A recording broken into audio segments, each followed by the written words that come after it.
All right. So, today we're going to be talking about Skylanders. I was going to say, I'm not going to stuff this one up like I did the Disney Infinity one, but I've already stuffed it up. So, today is day 2 of Toys to Life Week, and we're talking about Skylanders because it's the 10th anniversary. The game actually launched in Australia first. So, even though people say the anniversary is the 12th, it's not. Filthy lying Americans. It's the 13th of October because it launched on the 13th in Australia. And Australia got it before the rest of the world because we're just really cool like that. So, what is Skylanders? I've spoken enough about it. What is it? Well, it started off as a way to revitalize Spyro. You might be familiar with the Spyro the Dragon franchise. It had 3 games that are commonly regarded as quite good. And then it sort of fizzled out a bit. They weren't really sure what to do with it. It's a bit like Crash as well. Went through a bit of a phase, the teenager phase. But it was originally going to be a really gritty and mature Spyro reboot. And then they're like, no, that sounds lame. What else can we do? And so they came up with the idea of using toys to bring stuff into the game, which was a really novel concept at the time. And so they had a bunch of people on the team who had experience with toys and all that sort of thing. So they really started to try to get this idea rolling. And so it did into a massive franchise. So it's a character brawler where you use your toys as the characters. I guess, yeah, character brawler is probably the best way to put it. It's got some RPG elements. You can level your characters up. That sort of thing. It all saves to your base.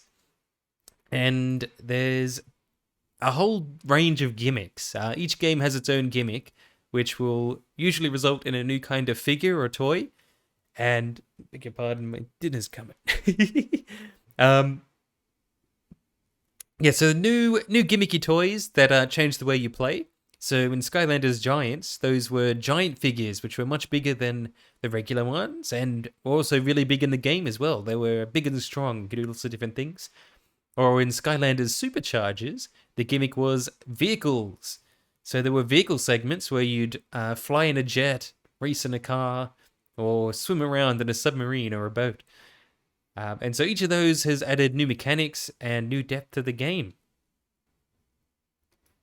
There's been a lot of spin-offs as well. Some that use the toys, some that don't. Like I was talking about Battlecast before. That was a trading card game where you could scan the cards into the app and you'd unlock them there. There's also been one, I think, a few years ago. I can't remember how many exactly it was, but it was called Ring of Heroes. And that was a purely regular free-to-play mobile game. No toys you had to buy or anything. Just lots of gacha. So in the end, maybe not saving that much money. So what is the progression of the series? There's a lot of games. It was much harder to fit in on this one than the Disney Infinity presentation. But we started with Skylanders Spyro's Adventure, which is the one we're going to be playing today. This was pretty basic compared to the other ones. The main gimmick was just that, your toys were coming to life. How cool is that? Spyro was at the forefront of the game. He was included in the starter pack, but it wasn't necessarily a Spyro game. Aesthetically speaking, there is a bit of overlap between the Spyro games and the Skylanders games, but it's not technically a Spyro game. Then we moved into Skylanders Giants. And I was talking about that one before. I've spoiled half the slide. Why am I even doing this? Just close the slide. Just close the tabs. We're done. And the gimmick of this one, as you can guess, were giant figurines, which are big, strong characters. You can do things the other characters can't. Again, pretty straightforward compared to some of the stuff that comes later. Like even this next one, which is Swap Force. The gimmick of this one was really cool. Some of the new characters would come in 2 halves. And so you could swap the tops and the bottoms around and get entirely new Skylanders with all new abilities. It's really cool. I haven't played this one yet, but I've got some of the figures because they looked really cool, and I know I'm going to go back and play through it sometime. And it's really cool. They've got a magnet in each half, and you can just pull it off, put it on another one, and swap them around. It's very cool. And then after that, we had Skylanders Trap Team. So the gimmick of this one was that you could play as the villains. You could use new Skylanders called Trap Masters, who could defeat the enemy villains and help you trap them inside traps.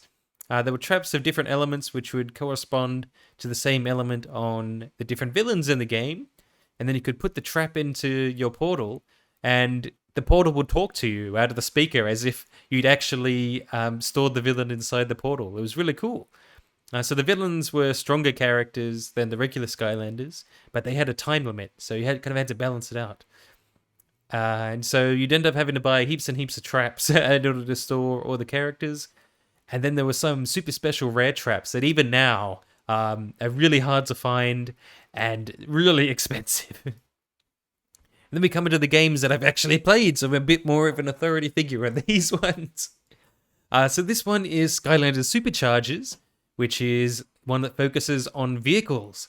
So not only do you get to run around on foot, beat up Chaos's evil minions, but there are also racing modes, there were side modes, like you raced around, upgrade your cars, that kind of thing. You could also go off road in some of the levels. There were like little side areas where if you had a vehicle of the right element or the right type, then you could jump in there and have some fun. And there were new Skylanders called Superchargers. Yeah, that's the name of the game. What was I saying? Right, see, there were three types of vehicles: ground vehicles, sea vehicles, and air vehicles. You'd need one of each in order to do everything in the game. And I think you also needed ones of certain elements to do things. I'm not 100% sure about that one. And there were new Skylanders called Superchargers. Each one would correspond to a different vehicle. And if you had the Supercharger and the vehicle on the base at the same time, both the Skylander and the vehicle would be even stronger. So you were talking about Skylanders and raced right over. Hell yeah, it's Toys to Life Week, baby.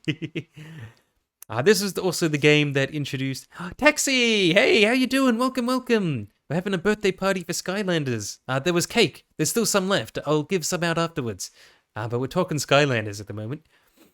And this was the game that introduced the Nintendo crossover characters. Bowser and DK were in the game. And their figures also acted as amiibo. There was a little switch inside, so you could use them as amiibo or Skylanders. So that was pretty cool, and that was one of the reasons I got in. I got sucked in by the cross promo, not gonna lie. And then Skylanders Imaginators. From what I've heard, this one isn't well regarded by fans of the series. I'm not sure why that is, because I quite enjoyed it. It was really cool. In this one, you had new regular Skylanders called Senseis, but you could also make your own Skylander. This got a bit expensive because you could only save one custom Skylander per toy. So you'd need crystals of each element, and then you'd need to put a different Skylander onto each one, and it could get pretty expensive, but it was very fun. The gameplay loop of this one revolved around getting loot for your custom Skylanders. So you got new pieces which you could put on and customize them with, which would boost their stats even further. And it was quite cool, yeah. And this was also the one that introduced Crash Bandicoot. So Spyro was in the first game, and then you come all the way to the last one, and they brought in Crash and Cortex as well. It was a pretty cool little adventure pack they had, and Crash and Cortex are both fun to play as well. Yeah, Crashes and Skylanders in Skylanders Imaginators. I might play that one on another stream. We'll see how it goes. He's not in the one we're going to be playing today, but Spyro is. I was always more of a Spyro guy than a Crash guy, so it works for me. So what was cool about Skylanders? It pioneered a whole genre. Like Toys to Life, everything that would come after owes it all to Skylanders. They kind of... I don't want to say they invented the tech, because I'm a bit worried there'll be some really niche game from a few years ago I didn't know about. But let's give them the credit for it anyway.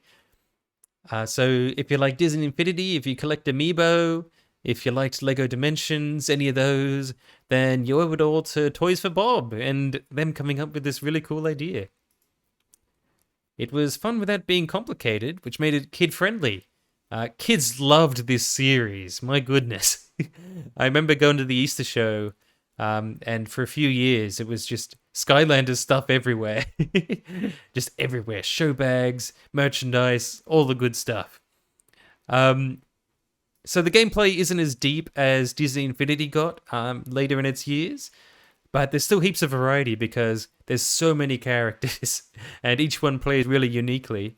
And then as you get between each game, they added new systems and things to toy around with as well. You had things like the traps in Trap Team, the vehicles and superchargers, all that sort of thing. Oh, and that's also my next point. Yeah, a lot of gameplay variety over the series. So each one is so different that you can go back and play each one. And even though you can tell they're a bit older, each one kind of stands on its own as its own thing because there's things you can do in each one that isn't necessarily carried over. Unlike a lot of other Toys to Life games, Skylanders wasn't reliant on other licenses. It introduced a lot of original characters of its own who would go on to become popular in their own right. They would lead the spin-off game,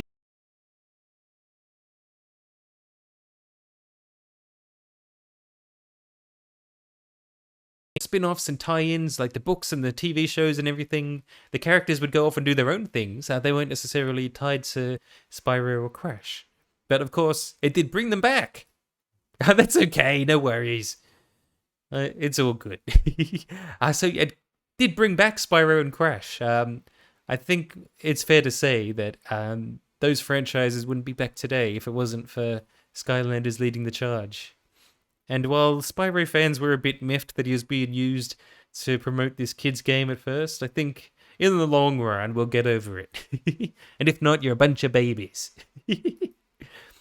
So what went wrong? We said all these cool things about Skylanders, but something must have gone wrong because we're not getting them anymore.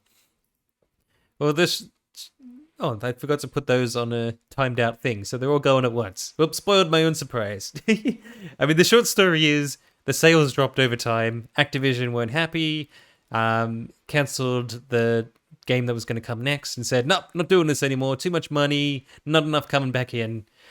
This news was broken by an independent journalist, Liam Robertson. And he got flamed to hell by the Skylanders fan base. I don't know why I'm laughing because it's kind of horrible, but I think he's a good sport about it now. He and I have joked about it before. So yeah, he had a video basically describing what happened. But the Skylanders fan base, presumably because it's mostly made up of people who are too young to actually be on social media, but they lied about their ages, went a bit nuts. They're like, no, you're lying. You're just trying to kill the series. You hate us. And he's like, dude, I'm just reporting facts here. I don't have any say in this. And people were really acting like everything was his fault. It happened again recently. He was reporting some cancelled Crash news, and people just go nuts. I don't know what it is about kind of that overlap between the Spyro, Crash, and Skylanders fan base. They get a bit wild on social media sometimes. But what was it that actually led to the sales going down?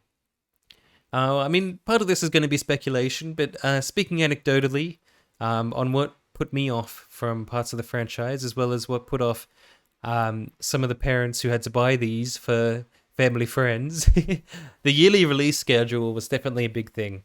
So there was a new Skylanders game coming out every year from, I want to say like 2014 or something? Maybe even longer than that, but it was like, early 2010s.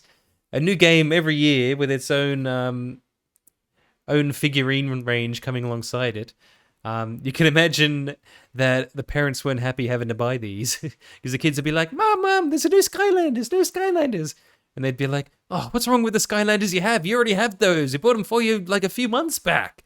Why do you need another one? And they're like, oh no, but this is the Trap Team one. So I need the Trap Masters who are super good. And she's like, shut up. I don't care. I'm going to go drink myself silly with wine. You go off and play your dumb video games. Something like that. But yeah, a big part of it is that the target fan base for this, target market, for these games were children, which means that they can't buy these things on their own. They're probably getting bought for by parents. And if the parents aren't convinced they should still be buying all these things, the sales are going to go down. I was actually in a talk, presentation rather. The talk makes it sound like he was talking to me specifically, but I was in a presentation with someone from the marketing at the Lego company, And one of his big takeaways in how they've had to frame their advertising was that you're not just selling to the kids, you have to sell it to their parents as well, because chances are they're the ones who are going to be paying for it all. And so I imagine having a new game every year probably wasn't doing it any favors. And it was especially bad because the series was really big on upselling.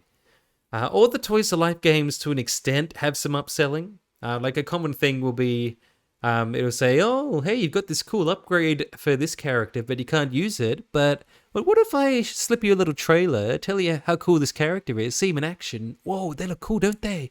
Why don't you go tell your mum and dad that you should buy this guy? You know, put it on your Christmas list, and maybe get his friends as well, because you'll be lonely. Maybe get all these." So there's an element of that in all of the games in Toys to Life, but I feel like Skylanders was especially rough with it, because you'd be able to bring your old figures into the new game, but then they'd be like, "Oh, yeah, see, that's an original figure. You need a giant for this part," or yeah, see, you've got Roller Brawl, but you don't have supercharged Roller Brawl, so you can't use her with the vehicle. You can't supercharge. You're gonna need to buy a new one. And then they'd be like, "Oh, and also Trap Team. Yeah, you need to buy traps to store all your characters, or Imaginators. Yeah, you got to have extra crystals to store all your custom characters." And one of the really weird things they did with Imaginators was they actually had physical microtransactions. You could buy physical chest that you tap into your game, and it would unlock some random selection of character parts for you. And then you just couldn't use that toy anymore unless you started a new game. Very weird. I can't imagine many people actually paid for those. I'm pretty sure I got all mine for promotional stuff. I can't remember. Actually, I think I bought one just to see what it did. And then I was like, well, there you go. Oh, and yes, there was a big missed opportunity as well. I was talking before about how Superchargers included some characters that were also amiibo. You know, it was in the height of the amiibo craze. And this got people really talking about Skylanders from outside the usual fan base.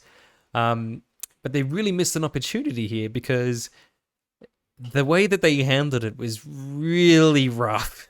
So there was Skylanders Imagination.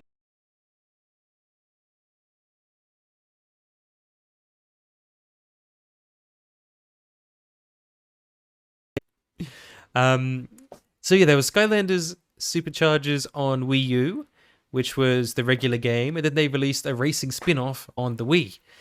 Each of these had a different amiibo in it. So you had Bowser on... I can't remember which one was which, actually, now I think of it. But one game had Bowser in his clown car. One had DK in a barrel thing. And it was like, oh, so you're going to have to buy the game twice, I guess? Oh, to be fair, there were different games, but they made you buy two different games in order to get both the figures. They would release the other figures separately later, but that's no good at launch when you want people to buy it, you know? You want that hot press. But that wasn't enough. It wasn't just enough that they made you buy two separate games for the figures. Because what they also did was they had special editions. They're called Dark Editions. Basically the same thing, but they come with variant figures. So they did a Dark Edition of both the regular Superchargers on the non-Nintendo consoles, the Dark Edition of the Wii U version, and a Dark Edition of the Wii version. And so each had its own set of figures. So the Wii U version had a Dark Bowser or DK, I can't remember which one. And then the Wii version had the other one in a dark version. So that's 4 separate amiibo requiring 4 separate games. Oh, no worry, Reaper. Thanks for stopping by. I'll catch you later. Thanks for stopping in. Hope you enjoyed yourself. So yeah, there were 4 versions of the game, 4 different figures.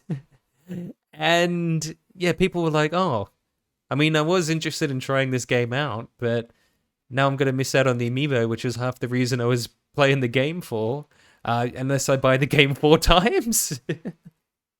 And so instead of converting a lot of amiibo fans over to Skylanders fans, I think the whole thing just kind of fell a bit flat.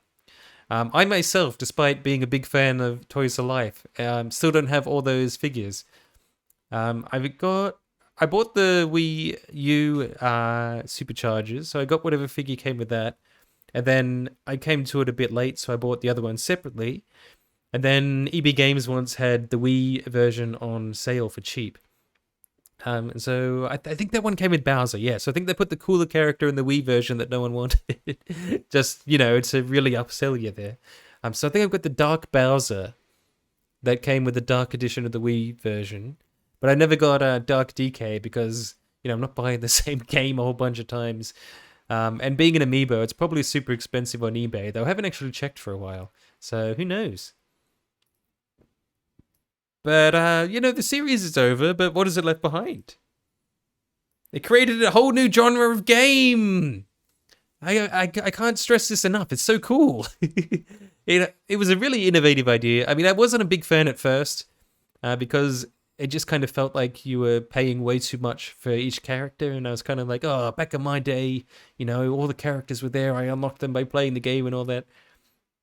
But having played some of these Toys to Life games now, it does make a bit more sense. They're really content rich. All these characters have their own movesets in that. And so the extra price tag does allow them to justify making a better game to their evil overlords, like Bobby Kotick, or Kotick, however you pronounce it. Doesn't matter because he's a dick. He wouldn't have signed off on a big kid-friendly brawler game with, 30 characters in the first one or something. This was going to make a lot of money, and this was a good way to make sure that happened.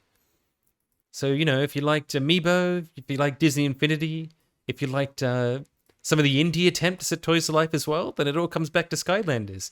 All these really cool games came as a result of Skylanders. Man, Lightseekers was a really weird game. I could probably do a whole video on that one as well. But that's something for another time. That was a indie attempt at Toys to Life that I backed on Kickstarter, and long story short, yeah, don't kickstart much anymore. But what else? So yeah, there's not likely to be a new Skylanders game. It's sad, but I think the series is done and dusted at this point. The Toys to Life fad has kind of come and gone, and Activision doesn't really seem interested in bringing it back. I mean, it's the 10th anniversary of the series today, and, just no talk about it. It's really sad, It was the giant of Toys to Life, and then it's just nothing now, and it's really sad.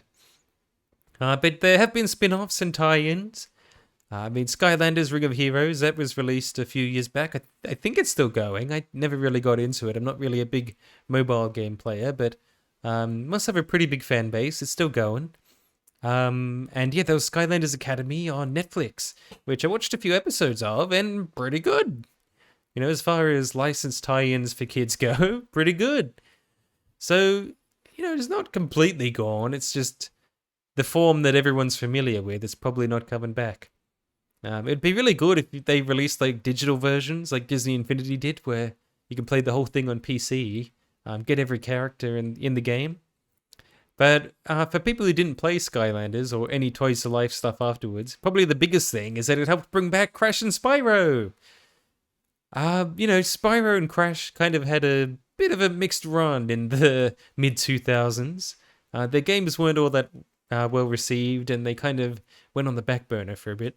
But then Skylanders allowed Spyro to come back in a new context, and the demand for Crash to join the series after that obviously played out because they added Crash.